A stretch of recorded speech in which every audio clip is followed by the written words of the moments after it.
2,000 years ago, the Roman Empire projected military power across Europe and the Mediterranean.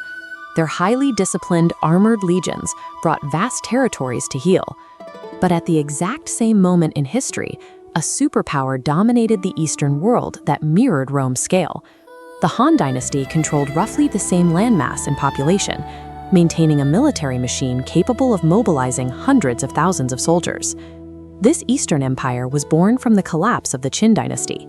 Following years of instability, a low-ranking commoner named Liu Bang fought his way through a 4-year civil war, eventually defeating his rivals and declaring himself emperor. Winning a civil war takes a brilliant opportunist, but protecting a fractured, exhausted new empire from a highly organized external enemy requires a different set of tools. To the north lived the Xiongnu. They were a confederation of nomadic warriors who moved on the steppes with a speed Chinese infantry couldn't match. When Emperor Liu Bang marched out to confront them, his forces were lured into an ambush and surrounded in the freezing winter. To avoid total destruction, the Han agreed to a policy called heqin, appeasement. They handed over princesses as brides and paid annual tributes of silk, wine, and grain. This cycle of buying peace was humiliating and expensive, yet the Xiongnu raids continued. It proved that simple survival was not a long-term strategy. To stop the raids, the Han would have to build a military capable of matching nomadic mobility, a project that would require massive funding and a shift in how the state managed its resources. By the time the teenager Emperor Wu took the throne, the treasury had recovered enough to strike back.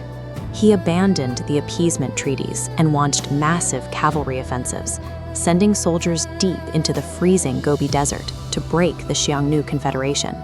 To cut off Xiongnu supply lines, the Han military pushed west.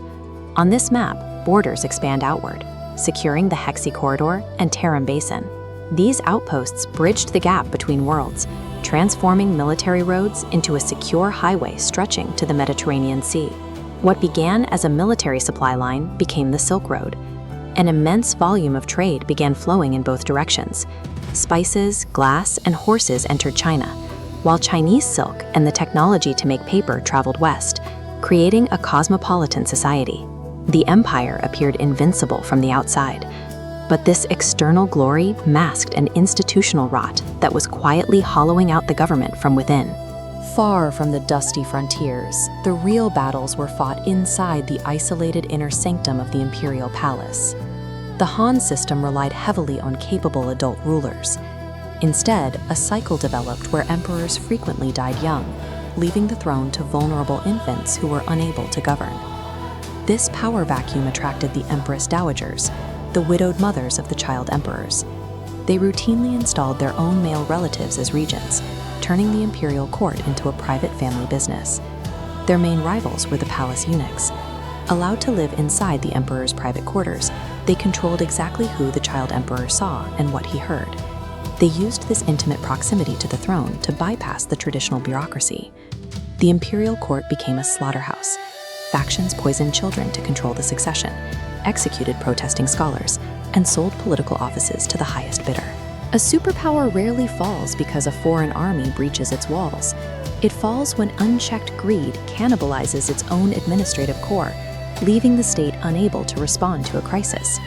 While the palace factions fought over titles, the countryside starved. The paralyzed government ignored shifting river courses that drowned farmland, and commoners were crushed by taxes levied to pay for the court's extravagance. The breaking point arrived in 1840 AD, led by the faith healer Zhang Zhao.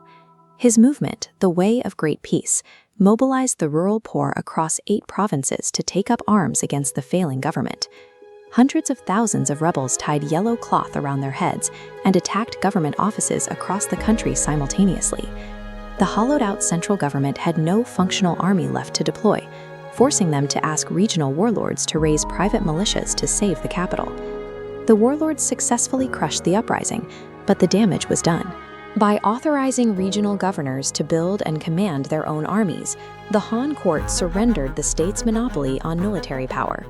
The warlords realized the central government was defenseless. A general named Dong Zhuo marched his frontier troops into the capital, slaughtered the eunuchs, and burned the ancient city to the ground, shattering China into the bloody Three Kingdoms period. The political apparatus of the Han Dynasty died in ash, but the machinery it built survived. Its trade networks, its philosophy, and its bureaucratic templates remained the working foundation for the empires that followed. 2,000 years after Liu Bang fought his way out of a civil war, his physical empire is long gone, yet the cultural identity he forged remains so enduring that 1.4 billion people today still proudly call themselves the Han Chinese. Thank you so much for watching.